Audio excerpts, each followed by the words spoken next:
Hey Waffle Gang, I do hope you're well. My name is Mark and today we're checking out some more relationship stories, and if you do love a Reddit story, why not consider hitting that like, subscribe, maybe that notification bell too. As I always say, it massively helps out the channel. Let's crack on with today's first story.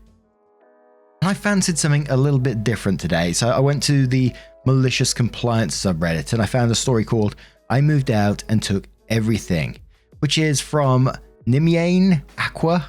Apologies if that pronunciation's all wrong. And it starts off.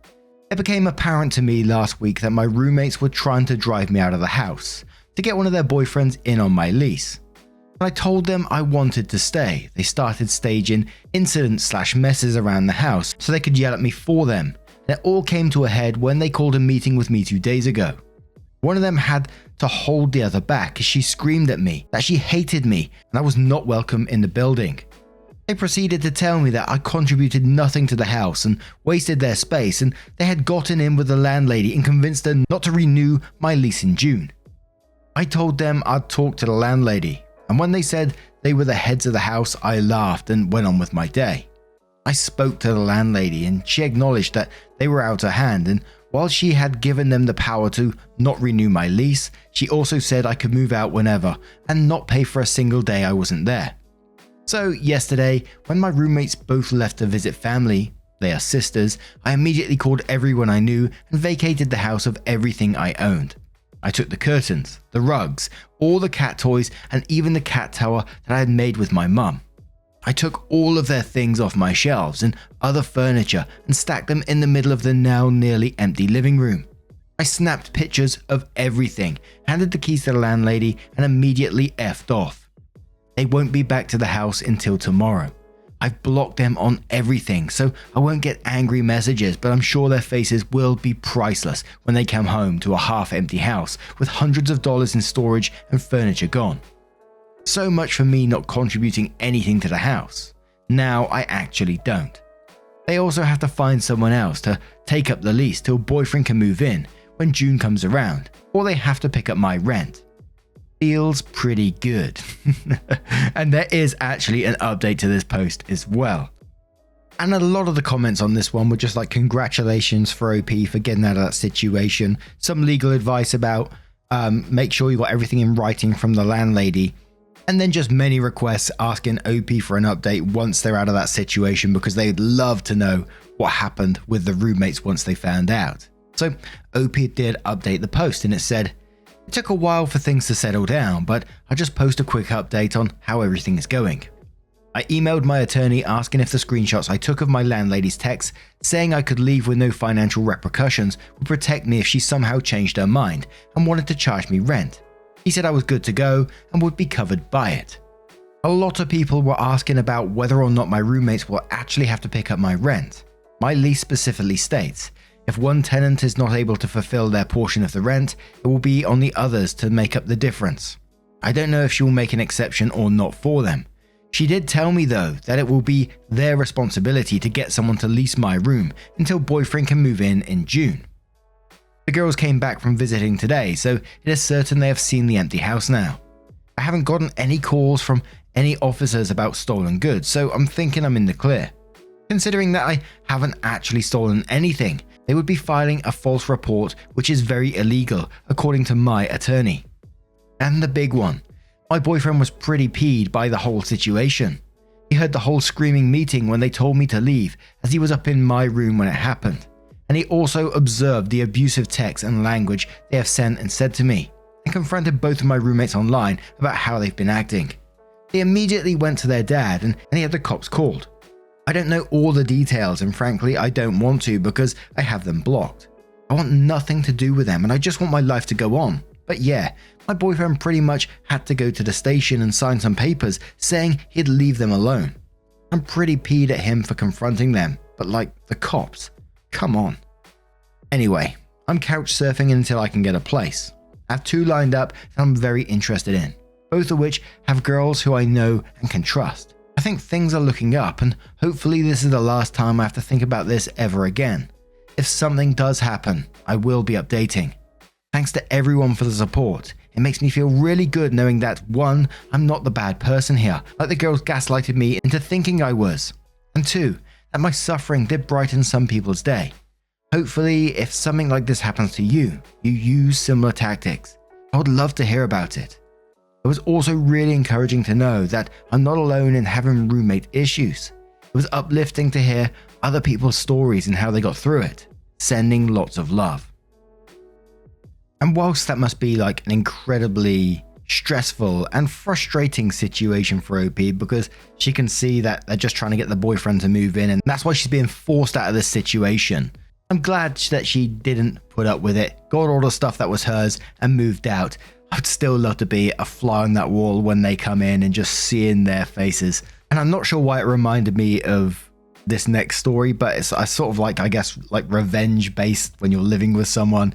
And I heard it on the radio and it was this couple that was together. The man cheated. He got found out by the wife, but he didn't know she found out. So one day she went back to his apartment and basically put cress seeds all in the carpet and watered it and then left, and apparently he was on a work trip or something like that. So by the time he did come back, it was growing everywhere. I mean, there's probably lots of legal repercussions for that one, but for some reason it did remind me of that story. But now I'm going to turn this situation to you guys. What do you guys make of this one? Have you ever had a roommate nightmare before? Let us know your thoughts down in the comments below. Let's move on to another story. Our next story asks, am I the butthole for contacting my estranged sister? It says, please don't be too rude to me over my past. I know I was bad already. English is not my first language. I, female 17, have an older sister, female 22. My parents had her when they were teenagers and they have never been good to her. They are good to me. They both screamed at her for everything and they both pressured her a lot. She was a model, so mum was obsessed with her looks and what she ate. Dad constantly pressured her with school. I was not good either. I was always ruining her stuff, even expensive ones. I would scream at her, I made fun of everything she liked. My parents encouraged it. My sister was always good to me. She would make sure I ate healthy and help with homework. Even when she was sick or tired, she'd stay with me when my mum and dad had fights, as I would get scared. She took the blame for everything I did, always, but it was hard and the relationship with my parents got really bad after they blamed her for something awful, so she left a while later when she became an adult. Things weren't okay between us either, but she told me to contact her if necessary. She is now very successful, travels a lot, has money, a nice boyfriend, friends and fans. She's always wanted a sister, and I know she asked for one for Christmas and for her birthday before I was born. Whenever we saw sisters on movies or stuff, we would say it was us. I constantly told her she wasn't my sister. Well, our parents had a baby recently, a girl. They had couples therapy the past years and are okay now. I spent months thinking, but I decided to contact her, apologize and tell her everything. She was furious. Literally for the first time ever, she screamed at me and said lots of real mean stuff, then said I should not have told her anything. I'm confused. We sucked. I know that, but was I really bad in contacting her for this? I feel like it was important. And we're starting the comments with Suspicious Lemon, who says, based on your comments below about contacting her primarily to share the news of a new siblings, you're the butthole. You could have contacted her when you found out she achieved new goals / success. You could have reached out when you found out she found a nice boyfriend. You could have contacted her when you found out she found a new chosen family. There were so many important times in her life that you could have reached out, apologized and complimented her for all she has done with her life. Instead, you contacted her to tell her about a new child your a-hole parents had after not talking to her for years. That phone call was just going to trigger and bring up old traumas. It had nothing to do with her. It had nothing to do with you making an authentic apology. It was selfish.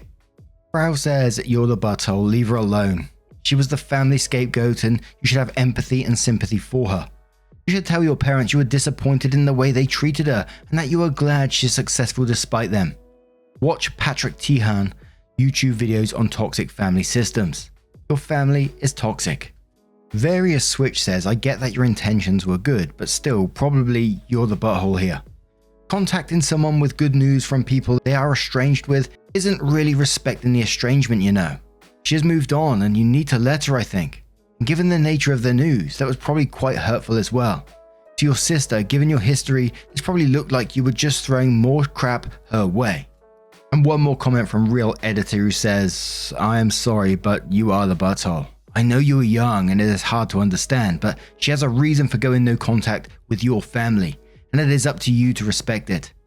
I think that you have a chance of making amendments with her, but you should genuinely apologize if you really feel it. Tell her you were excited to share your feelings with her, but did not realize how this would make her feel and you are sorry. If you are interested in having a relationship with her, you should let her know that you will not try at all to force her to have a relationship with the rest of your family.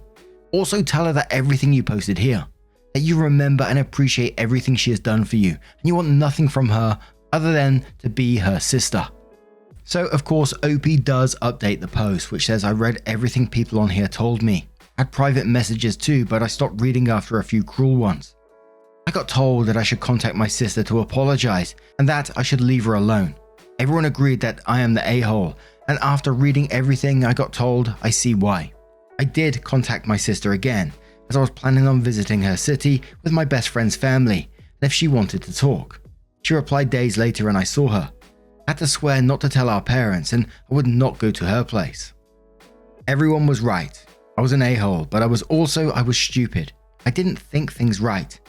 My sister told me that when I called her, she was already in a bad mood as she was really sick and needed to be okay for the next day, so me calling her kind of like made everything worse and stressed her more. She apologized for screaming. Like you all told me, it made her feel like everything got better because she left, which was not my intention, but I see it now. Our baby sister also has a close birthday to her, so it obviously feels like a replacement, even if my intention was not that when telling her. She asked if I understood how bad what mum and dad told her the last time they saw her was, and to be honest, I had never really sat and thought about that until that day. I now don't really know what to do when I think about them. She is not in therapy anymore due to a real bad experience, but she has two things, PTSD and BPD, I think. But also has now a bit of an okay relationship with food and other stuff. She says everything is under control. She told me how she already had a sister before the baby, me, how she felt super jealous when she saw her friends with their sisters, how she has a hard time when her favorite singer posts about her sister, and how she feels embarrassed that she never has family to go watch her or support her at work while everyone else does. Her boyfriend and friends are amazing, but she feels really alone. She asked about my life, but asked me not to mention our parents. She asked to see our baby sister, so I showed her a few videos. It was really hard and I feel super guilty. We talked for a few hours. Everyone around here was right and I should have known better. She says she was never really mad at me. She gave me her assistant's number and told me to only call in real emergencies. If I'm sick, I have no place to live, I need food or stuff for school. Our sister needs something. But to please never contact her directly ever again and to not tell our parents. She said when I turn 18, if they know anything, I will get in trouble. I was expecting maybe she would call me for Christmas, but she didn't, which is fine. I don't deserve it. On her Instagram, it seems like she had a good time. There's more but character limits, so yeah, that's the update. I guess everything is okay. And I found this one a real hard read. You know, this girl 17, I know she's old enough to know about feelings and, you know, the way that her sister was brought up, and she mentioned herself that she contributed to everything that her sister went through. But I couldn't help but think, I'm not trying to make excuses, but I just couldn't help but think what OP has also gone through at the same time. I know sister's gone through a hell of a time and the trauma that she's faced from her parents and from OP as well. OP in the first post saying I was always ruining her stuff, even expensive things, and she would scream at her, made fun of everything she liked, and then said her parents encouraged it. From how long has this been going on? Again, I'm not trying to excuse the behavior of OP or anything like that, but I just can't help but think how shitty the parents are in this situation. Demonetized again from YouTube. Stories just bring out the bad language in me. I think all that OP can do in this situation now is take a step back and respect her sister's wishes, her sister's boundaries, think about herself as a person and possibly focus on some of the trauma that they've gone through themselves, and maybe one day your sister's going to reach out to you again, and when that time comes, you're going to be ready to work on that relationship with her. I really hope so for both of you anyway. But now I'm going to turn it to you guys. What do you guys make of this situation? Let me know your thoughts down in the comments below. Let's move on with another story. And our next story comes from a friend who says, "Am I the butthole? Calling the police after my brother just left his kids and taking guardianship of his kids. Throwaway for privacy. So I, 23 female, have a brother, 27 male, who has 3 children, a 5-year-old and 3-year-old twins. And he thought I was the free babysitter on weekends, so him and his wife could go out, and they've just left their kids at my door when I say I have plans and I'm forced to babysit. But around June last year, I was going to hang out with my friends, so as I'm driving to get my friends I had plans with, my brother calls and says that he is on his way with the kids. I ask why, and he says him and his wife are going out, so I need to babysit. I said I wasn't home, so he needs to find someone else. He just laughed and said, 'Sucks for you, then your plans are cancelled.' I was dumbfounded and said no, I'm not babysitting. He said he will leave the kids at my door and it's on me if something happens if I don't get home. I say I won't come home and I will call the police if he leaves them at my door and hang up. And 15 minutes later, I get a notification on my Ring doorbell and I look at the live view and see my niece and nephew standing alone at my door ringing the bell. I panic, my friend asks what's wrong and I tell them, and they agree to come back with me while they call our other friend to let them know we will be late, and I call the police. We arrive shortly before the police does and tell them the story, and we give them my brother's number and they call but he doesn't pick up. The police asks if we can watch them, to which I say no, he will do it again if I do, and they understand and says we will have to come give an official statement at the station. The CPS worker will take the kids for the night or longer, depending on if they can contact my brother and his testimony. So we do, and I assure my niece and nephews that it's going to be fine, and the CPS lady is going to take good care of them. My friends and I end up staying at my best friend's house, and around 4 AM, my brother calls demanding to know where I and his kids are, and I tell them I'm not home and his kids are with CPS currently. He yells so loud, I didn't need to put my phone on speaker for my friends to hear. I tell him I told him I would call the police, and I did, so he can thank himself. They ended up losing custody and were charged with endangering a child on 3 counts. 5 months ago I was asked if I wanted to become my niece and nephew's guardian, and I ended up agreeing, and I've had them since, and I don't know how, only my friends knew since our parents died when the twins were almost, but he found out that I have his kids. Not where we live, just that I'm their legal guardian now. And has been blowing up my phone and social media telling me I ruined everything. Our grandpa is on my side, but the rest of the family says I should have sucked it up, but I had to go nuclear. And the guilt is making me doubt if I did the right thing or not. So Reddit, am I the butthole? Edit to clarify. I loved to babysit them when he gave me at least 24 hours notice, but he left them after I said I wasn't there. That's what I had issues with, and that's why I called the police. The 3 of them are not a burden at all, and they are a joy, and I love having them here. Even though all of a sudden becoming a parent was hard to adjust to, I don't regret a single day that I took them in. I felt guilty since my whole family was telling me I broke a family apart for no good reason. But you guys have assured me that what I did was a good thing, and just the tip of the bucket. There had to be more to have done it. But thank you all for your kind words. It was really reassuring. I will definitely talk to the caseworker about the harassment and a few suggestions, but again, it was not the babysitting my lovely niece and nephews that was the problem. It was my brother's attitude and him leaving them unattended while knowing I wasn't home. Edit 2, I know my spelling and grammar sucks. I don't speak English fluently, and it's not my first language, so I'm sorry if both are bad. But I'm doing my best while not knowing a whole lot of grammar in English and not being fluent in it. Sorry, please stop DMing me about it.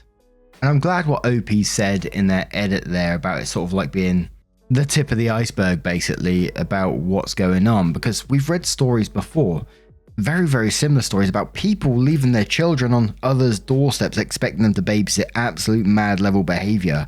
But it always seems like when CPS does get involved, it takes a lot more than just like one incident to take their children away.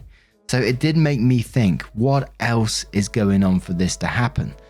But I mean, absolutely fair play to you for being able to do that at 23 years old, taking in 3 children, a 5-year-old and twin 3-year-olds. Try to make sure that you get some support systems in place from, family members that actually can help, I think.